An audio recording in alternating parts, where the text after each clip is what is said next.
Hi, folks. With Tassless today, your pushback channel. Thank you for joining this audio live stream.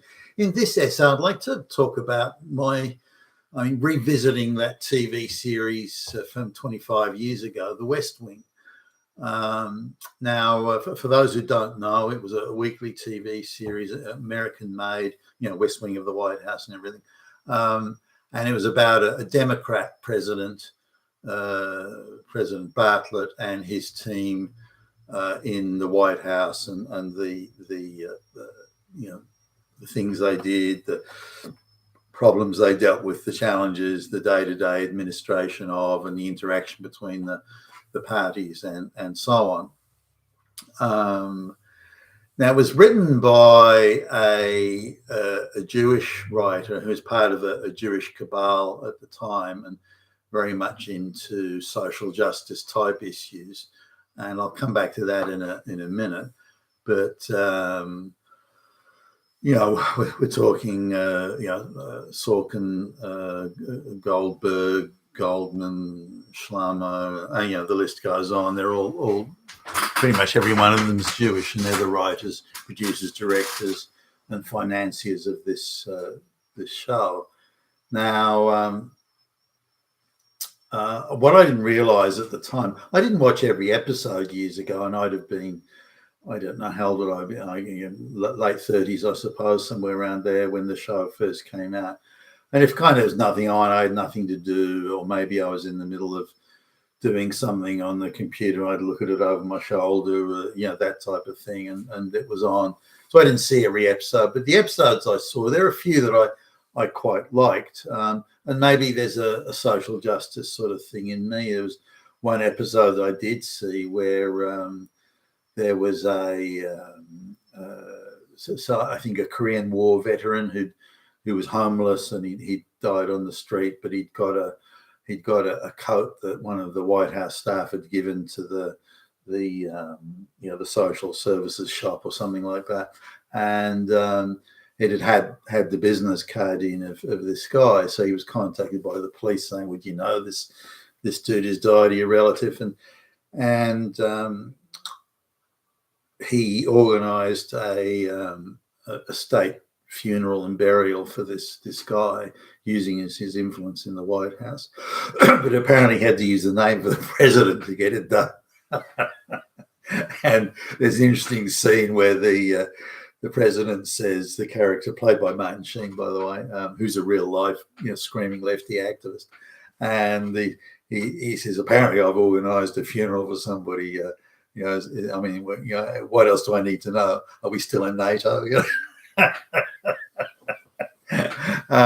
But for some reason that pulled at my sentiments to this guy in the street, an absolute nobody, is given this state funeral, and I don't know why I liked it, but I did, and I'm hardly a screaming leftist.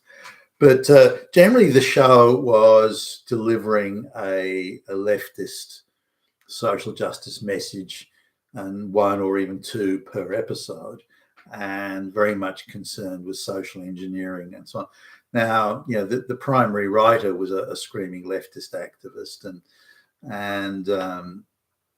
again was running with a Jewish social activist cabal, which believed the entertainment industry should be used for propaganda delivery across social justice issues. So, but nonetheless, the dialogue was sometimes quite snappy, or they're very robotic in a number of ways.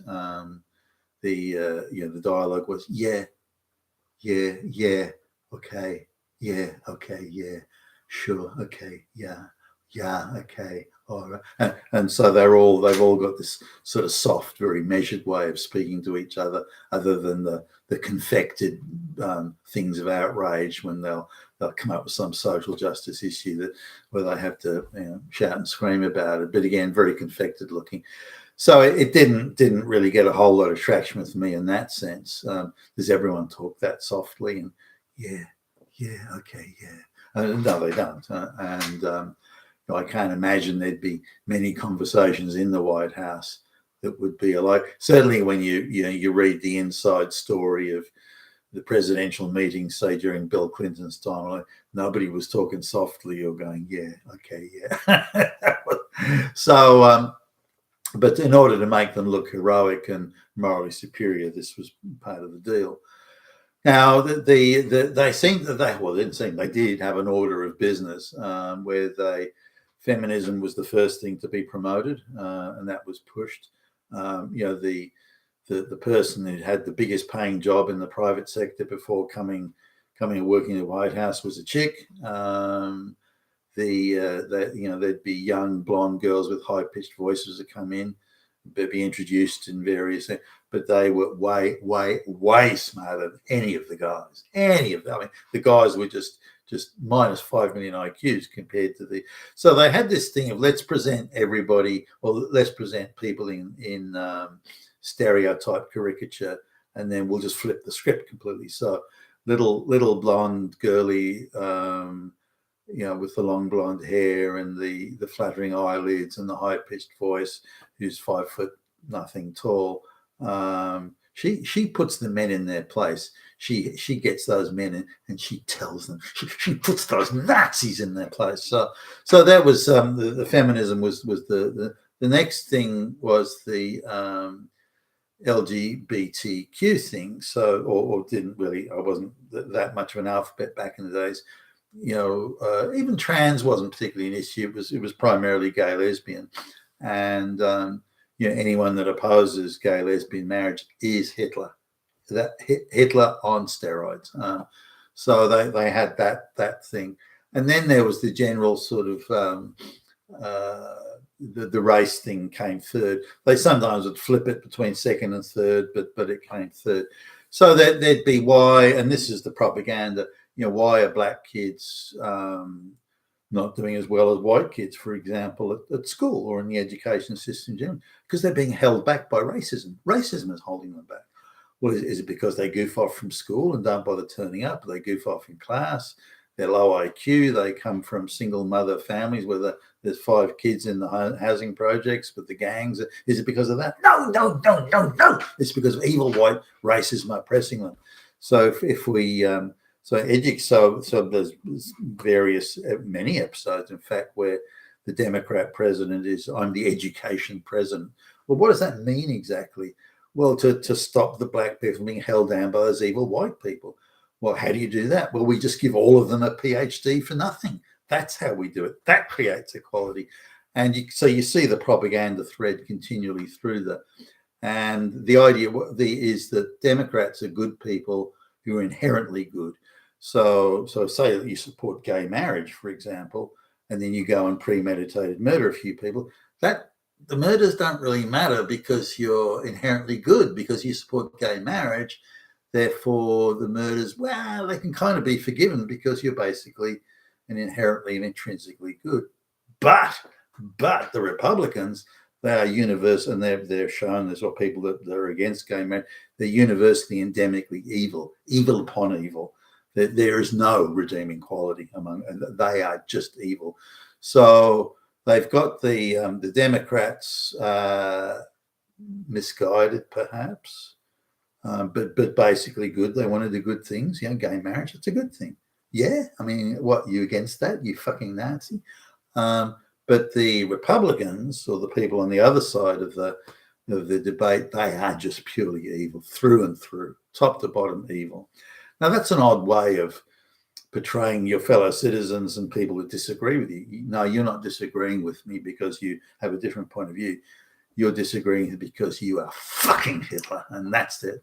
So, and I'll come back to that in a minute in terms of the Jewish perspective of how Hitler manifests in every social justice issue they can dream up. But now, if you're against mixed race relationships, for example, Hitler, that's it. That just proves yet again you're evil. Now, whenever there's a shooting or anything that goes on in the show, who's doing the shit? Nazis, white supremacists, Ku Klux Klan, Nazis are doing it. Well, couldn't it? What about the black gangs shooting each other? No, Nazis, that's it. And so every sort of shooting or anything is white. And white supremacists, by the way, are fucking everywhere. I mean, fuck me. there are so many whites, all of them Republican, by the way. There are so many white supremacists. I'm surprised that someone can go out and get a club sandwich at the local delicatessen without 1,000, a million, 100 million Nazis all chasing you and shooting you or something. So it's the other people who disagree with the leftist positions are presented in caricature. They're crazed, mad people, whereas the leftists are all good people trying to do good. And the issue of the president, the character of the president, again, Martin Sheen, he's there saying, well, I didn't.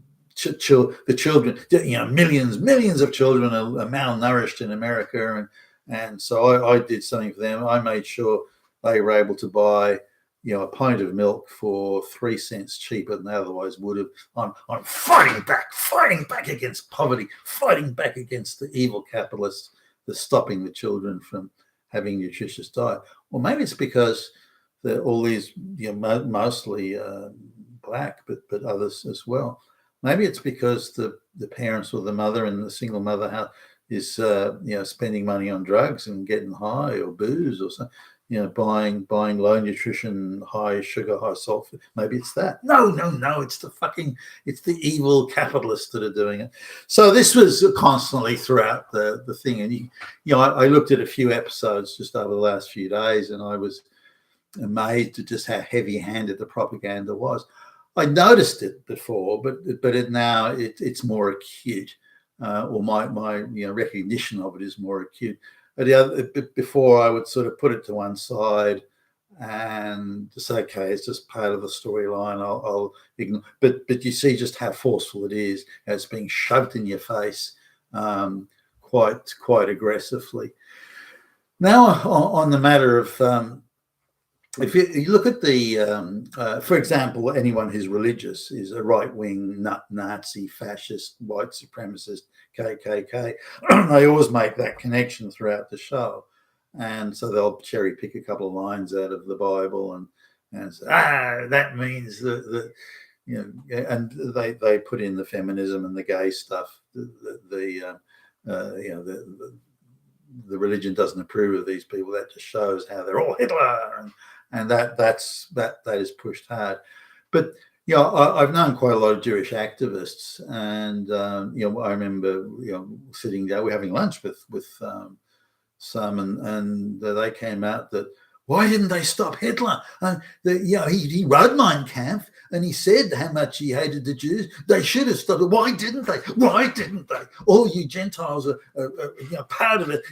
Because you didn't do anything, that's how Hitler got away with it, and we have to stop another Hitler, and we have to. So they were treating the Bible, and having spoken to those sort of people, I notice how the Bible in the West Wing is presented in the same way. It's a blueprint for Nazis. It's Nazis use that book, and so when you look at sort of the Exodus and Moses leading the people to freedom and the Promised Land and so on, I don't know. Just looking at the wider sort of narrative here, because the Jewish activist perspective, and they're all Jewish doing the show, the Jewish activist perspective is very much that we want to hide in amongst the other people. So we want to find this sort of amorphous mass of miasma of oppressed people. And if we protect them and argue for their rights, then we can sort of hide in among them. And then our rights by extension and by osmosis will be protected, or it'll be much harder to oppress us if we're in that group of people, the wider oppressed class. And my take on this is that maybe the oppressed class in Egypt at the time were maybe the workers or the laborers or the other people, and the Jews were in amongst them in that exodus, as it's seen as. And so Moses was, and given that the group fell into two camps, one that was following the word of God and the others not. And this is when Moses delivered the 10 Commandments. I suspect it was, I'm guessing here, I don't know for sure. I suspect that in that wider group, it's the Jews that followed the commandments and the Gentiles, that all trooped out together with Moses leading them, that were the ones. So coming back to the sort of Jewish perspective is that Jews are going to be oppressed, whether it's by the ancient Egyptians or whoever, and that oppression is sort of a recurring cycle. It won't stop. So Jews must have the capacity to freely move anywhere in the world they want to at any time of their choosing for any reason, without restriction or limitation. So any sort of migration controls, from a Jewish perspective, any migration controls will or could or might be used to stop Jewish people moving around. And this is in the richer countries. They don't want to go to the poor countries. So this would stop that, and therefore, limit or inhibit it in some way. Therefore, all migration controls and thus borders have to be removed simply for that. But we'll hide in amongst or intersperse ourselves in amongst the movement of black people and so on. Now, if you look at the mass migration thing, how many Jewish NGOs and financiers, the Black Rocks, all these sort of Larry Fink are involved, and behind that George Soros, then you can see sort of a wider architecture there. Now, whether this is a loose coalition, whether it's a coordinated thing, or whether it's just a series of coincidences, one following another, or whether it's a view of a race of people that think, hey, we need this for our self-preservation protection, we need this. Because they have the view that another Hitler is only around the corner. Therefore, what measures need, what must be put in place to prevent this Hitler sort of, having another Holocaust. Or inflicting another Holocaust on the Jewish people, or mass murder, or whatever name you want to give it. And the only way to do that is that no rich country has a border, and no rich country has immigration controls. Poor countries can have them because the Jews don't want to go there anyway. So coming back to the West Wing, it follows very much a Jewish perception of the universe, Jewish perception of oppression, Jewish perception of propaganda, and so on. That if we have gay marriage, if we have and to break down the Gentile Christian religion, which the Jews believe is pretty much an omnipresent threat and weapon against them that could be used against them at any time, and therefore its eradication is also part of their self-protection as they perceive it. So this is an interesting thing, and the West Wing sort of follows this.